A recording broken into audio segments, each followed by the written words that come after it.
포항 지역의 아파트 가격이 크게 하락하고 있다는 소식 앞서 뉴스와이드에서 전해드린 바 있는데요.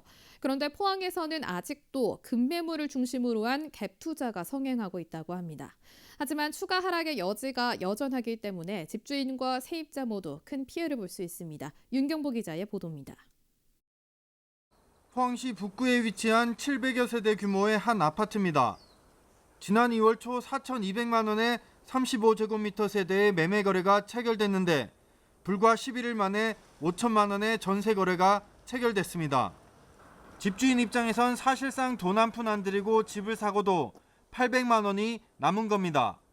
북구의 또 다른 아파트도 비슷한 시기에 이 같은 거래가 성사됐습니다.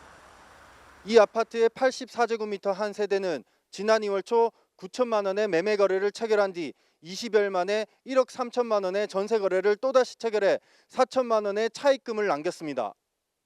아파트에 직접 거주하지 않고 임대할 목적으로 임차인의 보증금을 활용해 매매 계약을 하는 이른바 갭 투자가 주택시장 침체기에도 여전히 성행하는 것으로 나타났습니다.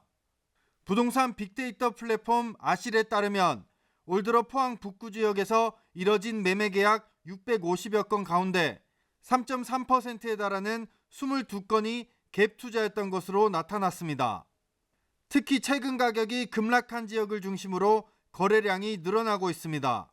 매매값이 가파르게 떨어지고 있는 상황에서 갭 투자로 집을 사두고 나중에 집값이 반등하면 차익을 많이 남길 거라는 기대 심리 때문입니다.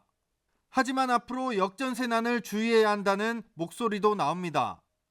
매매 가격과 전세 가격이 동시에 떨어지고 있기 때문에 역전세난으로 낭패를 볼 수 있습니다. 전세 만기로 돼서 세입자가 나간다고 했을 적에 임대인 입장에서는 내줄 수 있는 보증금이 부족할 수가 있는 겁니다. 그럼 아니면 자기 집 팔든지 아니면 새로운 세입자를 구해야 되는데 투자자뿐 아니라 임차인 역시 깡통 전세의 피해자가 될 수 있습니다. 때문에 전세를 구할 때 주변 시세보다 낮은 가격에 전세 매물이 나왔다고 해도 매매 가격을 잘 파악해 계약을 하려는 노력이 필요합니다.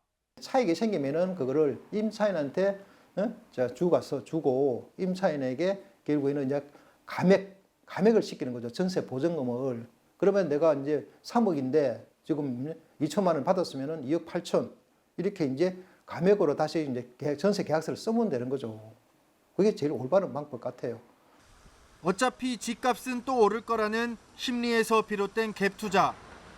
포항의 경우 수요에 비해 공급량이 넘쳐 당분간 주택 가격의 하락이 이어질 거라는 전망도 많아 집주인과 세입자 모두의 각별한 주의가 요구됩니다. HCN 뉴스 윤경보입니다.